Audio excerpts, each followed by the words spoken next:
Hello all, welcome to this week's edition of Book Review and Summary. This week, the book that we are going to look at is titled From Third World to the First, The Singapore Story by Lee Kuan Yew. As the title suggests, this book is about how Singapore as a country was built from scratch after the British left the country, what kind of struggles they faced in building an economy, a military, the racial confusions that existed in the country, and the geopolitical problems that they faced. The book is written by one of the founding fathers of Singapore, Lee Kuan Yew, and he talks about the issues that he faced and his government faced when they tried to build Singapore as a country. Now, this is one of the difficult books I've read in recent times for the simple fact that it's not just long, but it is also an elaborate account of what exactly happened in that period in terms of having a lot of references to the people, the situations that were there in that era, etc. and all of that. That meant that you had to be very interested in the geopolitical situation of Southeast Asia of that period, as well as understand the kind of people who lived there. If that was not the case, then you're going to find this book a little bit of a drag, and hence summarizing this book becomes a very difficult task. But I've tried to do justice to the book to maximum extent possible. Now, going to the summary in itself, for Lee Kuan Yew as well as his ministers who were part of the government when the British left the country, it was a Herculean task to think of building a country from scratch, because Singapore as a country, if you know, does not have any natural resources. It does not have a natural defense like how other countries have, as well as it is sitting in the middle of a high traffic shipping network between the Pacific and the Asian countries. Now, which means that of course there's a lot of struggle which is involved. The first portion of the book is dedicated towards all of that. What are the problems Lee Kuan Yew faced?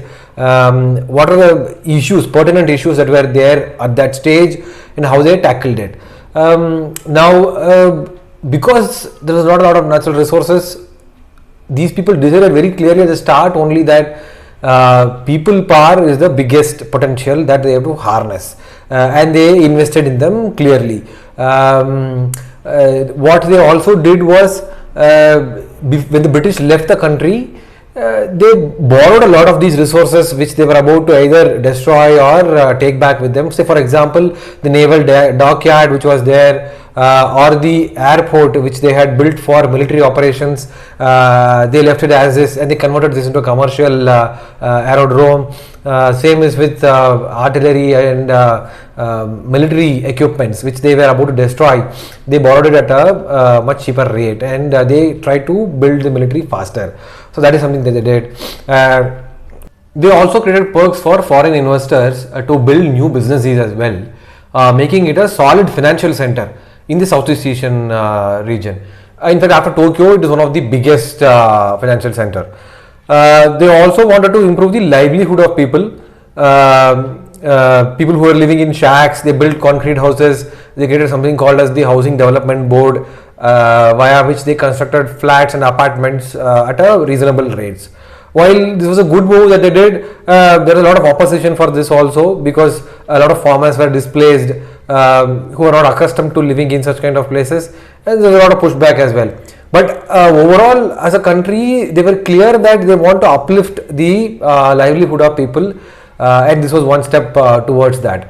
Now, they were also very clear that they should stand out of the crowd in order to ensure that they attract more businesses to the country. Now, how did they do that? They made sure that people are very, very clear about being hardworking, disciplined, cleanliness, etc. and all of that. You must have already heard of the kind of fines that Singapore levies for not being clean in public places.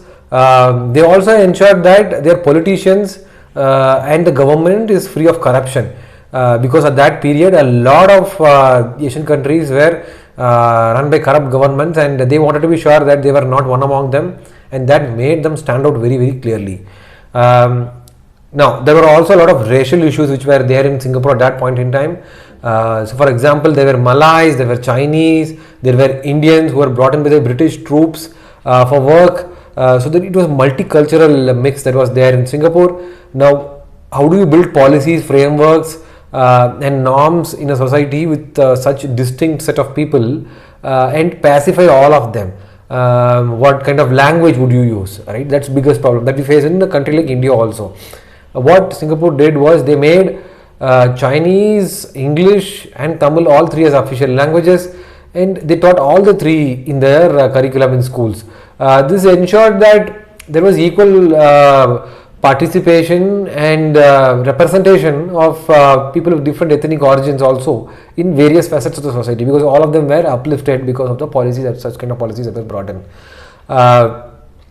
Now, this is all about how the economy was molded, how the society was uplifted, how defense was tried to build in Singapore in the early stages of the country.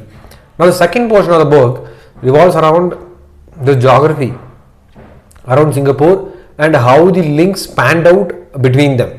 Right, after the British left, Singapore was a part of Malaysia for some time.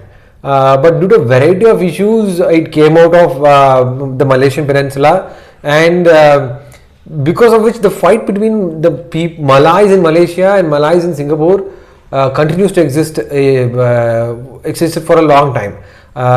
They wanted to join back with the country. Some of them wanted to remain again away from Malaysia, and Malaysian government also kept putting pressure on them to join back. All of these issues were there. This was the kind of relationship they had with Malaysia. Similarly, with Japan, if you see, they had a very love-hate relationship. Japan occupied Singapore for some time during the Second World War, and they had a very bad relationship with them. But then Lee Kuan Yew tried to patch it up with the recent leaders who were there in Japan, and he brought in further investments into the country. They also had a very neutral relationship with the rest of the countries in that region, say Myanmar, Vietnam, Cambodia, etc. They had a very neutral relationship. They maintained that. That is a relationship they maintained with Russia and America as well. Both as a communist country as well as a capitalist country, they said that we are going to be neutral. So that is a stance that they took. But with respect to America, America did not treat Singapore as a very big country as is, and they did not really care about the kind of decisions that they took. But Lee Kuan Yew was a very good statesman. What he did was he maintained a very good relationship with the leaders in America, as well as participated in the forum discussions where America was involved, and ensured that the leaders in America treat him as a rational, knowledgeable decision maker in this part of the world. That is the relationship he maintained with America. Now, there's a lot of comparison which is made between Singapore and Hong Kong. Why? Because both are city states. Both have a history of British Empire occupying them. The only difference being that China is a hinterland to Hong Kong. Hong Kong has a mainland China for its support, but Singapore, while it had Malaysia for some time, now it does not have anything. So there is a comparison made between the two, and both of them have evolved as strong business centers across the world. Now he talks about relationship between India and Singapore as well in that period when the building up was happening. He talks about Jawaharlal Nehru, Indira Gandhi, and quotes them as very strong leaders. He also talks about Narasimha Rao and Manmohan Singh and the 1992 liberation that happened in the economy. In fact, he also had some kind of a knowledge sharing session when he participated in some forum in India. But his general opinion towards India was that India could have grown into a very strong superpower, except for the corrupt politicians which were there in the country, which are bringing it down, is his point of view. Now that is a very strong point of view that he had across many of the Asian countries, in fact, even for Indonesia as well. And there is a story about he talking about the president of Indonesia and how he was corrupt and how he was put in jail because he had a lot of vested interests for his family in the government. Now, with Britain, Lee Kuan Yew again maintained a solid relationship, even though they left Singapore at some point in time. He maintained good relationships with them to ensure that he gets the right kind of support when they actually left. When they left, they did not leave overnight. There was a period where they supported the military and defense with the British military. So he ensured that he has amicable relationship with the leaders in Britain as well. Now, this is all about the geopolitical situation, Singapore's relationship with other countries in that area, and how Lee Kuan Yew as a leader transformed the opinion of the people in that region towards Singapore. Now, the last portion of the book is about Lee Kuan Yew's retirement from politics in the 90s and how a fresh blood of young people was brought into the system. Now, biggest problem that they faced towards this was that the earlier era of leaders and ministers who were there in the government were part of a struggle. They were part of a freedom struggle, and they knew the kind of issues that they faced, etc. And they were very, very responsible leaders. But it was very difficult for them to find someone like that in the next generation of people.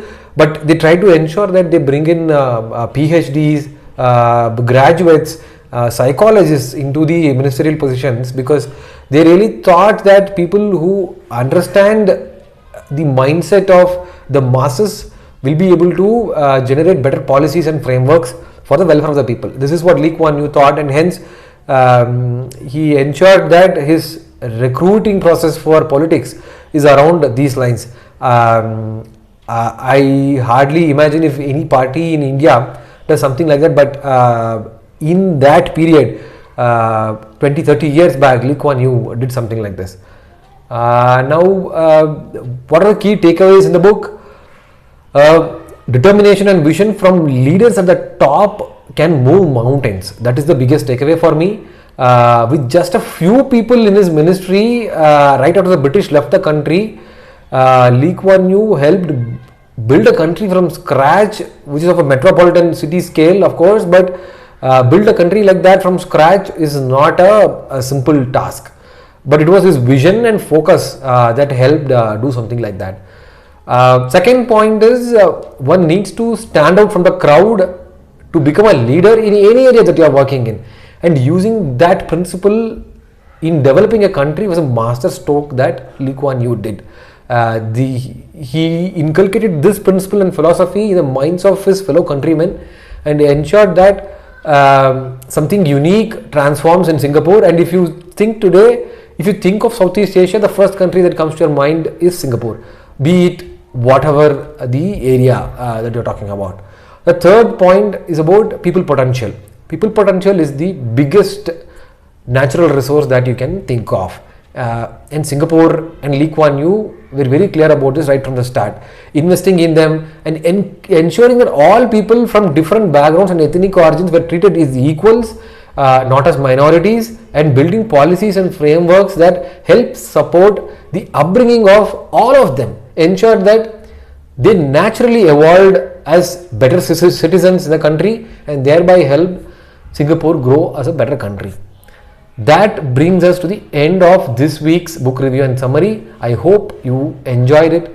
Let's catch up next week with another book. Thank you.